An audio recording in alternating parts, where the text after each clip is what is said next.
So let's do this by age category, right?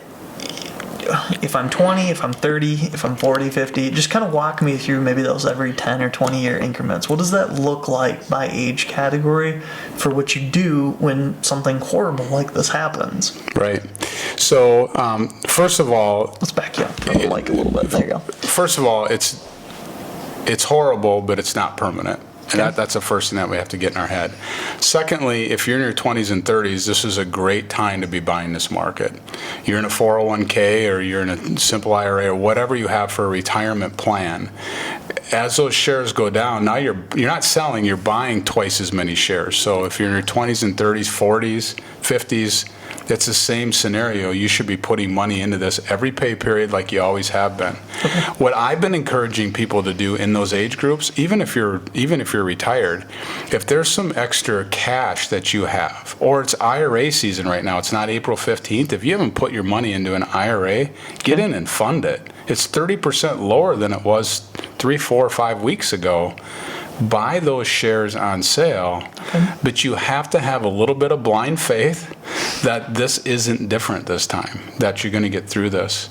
I took some notes and brought them with. Since 1900, there's been 33 downturns of at least 20% or more. So say it again.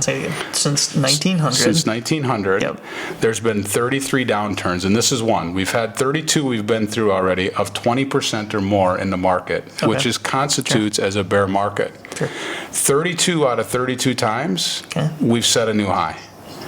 We'll do it again. This 33rd time, this decrease of 20% or more, will set a new high. It's just whether you can weather the storm and get through this at this point. And that's the overarching theme to this conversation that we've had with clients. When you say set a new high within 1 year, 5 years, 7 years, how does that work? Yeah, it's a good question. So the math that I had down, as of Friday, we were down 27%. As of today, we're down over 30. At 27% down, if you get 17% for 2 years, then you get back to where you need to be. So if you're down 27, you got to be up 37 in order to get a recovery and get to the new high.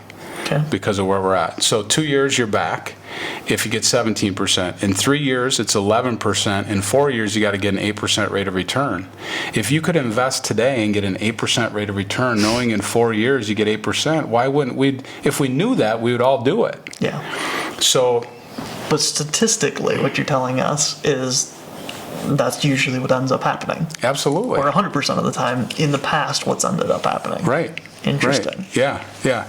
We always say that, you talk about peaks to trough, right? So the peak of the market, then the trough of the market. Nobody knows where that trough is, where that bottom is. But when you look at those things, there's always a new peak. We always get back to where we were. It's just how much time, like you said, do you have in order to do it? And so if you're 65 today and going to retire, you might not have as much time. When you first need that first paycheck, you have plenty of time to recover, but the first paycheck is the issue, and you just need to make sure you have some cash protected for that first paycheck. So let's talk a little bit about the trough, because that's kind of interesting. Like you're using that terminology for it. So when the market goes down here, are we putting it all in at once? Are you staggering how that goes in? Well, I guess first question is, what have you done, and what are you telling your clients to do? Is a little in it? What's the approach? Yeah, it's interesting. The last 10 days, we probably have taken in more money to invest than we did in the previous 30. Because of the market. I personally have bought in 3 different times. I've had some cash that I've been sitting in, and I've put in about 10 to 15% each time. And so there's still some time. There's still some money left to be able to buy again if this thing goes down. And we're taking the same approach with our clients. If whether it's $10,000 or $100,000 that they want to get put to work, you shouldn't put it all in. But we're 30% down from where we were. You should be getting some of that money put to work for you, and keep some if the market goes down, buy it again. And we've had some clients that have taken on some different risks too. So we have those different buckets set up, and they might say, listen, I've got money sitting in this bucket to buy a pontoon 3 years from now. I want to be more aggressive with that. Let's slide that in now, Brad, or a portion of that in, and let's be opportunistic and buy this thing. So we've had some people, make some shifts. The 3-year pontoon. The 3-year strategy. pontoon strategy. So speaking back to peaks and troughs, so I've got a chart that we use with our clients, and it shows the S&P 500, which is 500 large company U.S. stocks again. Okay. It goes back to 1946 all the way up through 09, this chart does. But some of the negative returns, minus 30, minus 28, minus 48. In 2000 to 2002, we were down 49%. From 07 to 09, we were down 57%. Okay. The peak in 07 was 1,500 that's how you price the S&P 500, and went all the way down to 600. It dropped over half, 57%. Okay. Today, that thing's at 2,400. It was a lot higher. It was close to 3,000. So, at some point, we'll get back up above where we were. But every 5 years or so, the market cycles, and here we are, 8, 9 years into this thing, and the market's starting to cycle. Market's starting to cycle. But long-term perspective, so I started October 31st in 1994. That S&P was 472, and today it's 2,473. So 4 times. Yeah, the price of that market. The Dow was at 3,908. So if you would have had, let's say, $100,000, you'd have $400,000 if you just would have invested it in the top 500 biggest stocks when you started. Right. 4 times the money. That's crazy. Problem is I just didn't have that cash in order to put it in, right? Nobody does. Nobody does, yeah. 30 years old Yeah, so if you think of the the Dow, everybody can remember when it was Dow 10,000. It's like, holy moly, this thing's going to actually hit 10,000. Then we just ran through 20,000 and just about hit that Dow 30,000.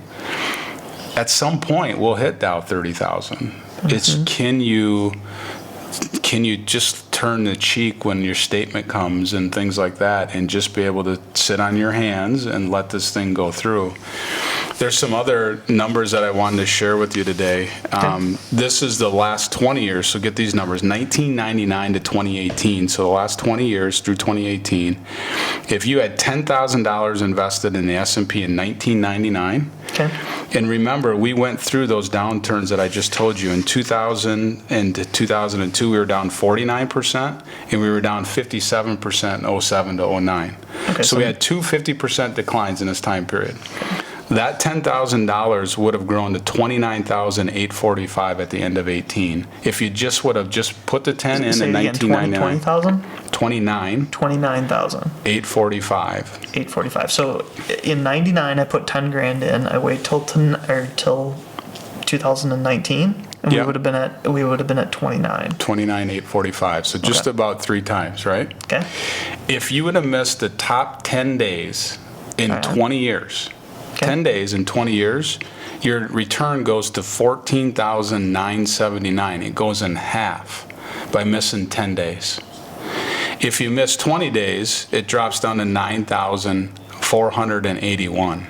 Okay. And if you miss 1 month out of the last 20 years, your return goes to 6,316. Think of that. Your 10,000 is worth. And these are the highest days, missing the highest days in the market? Yep, the best 30 days. Okay. Right?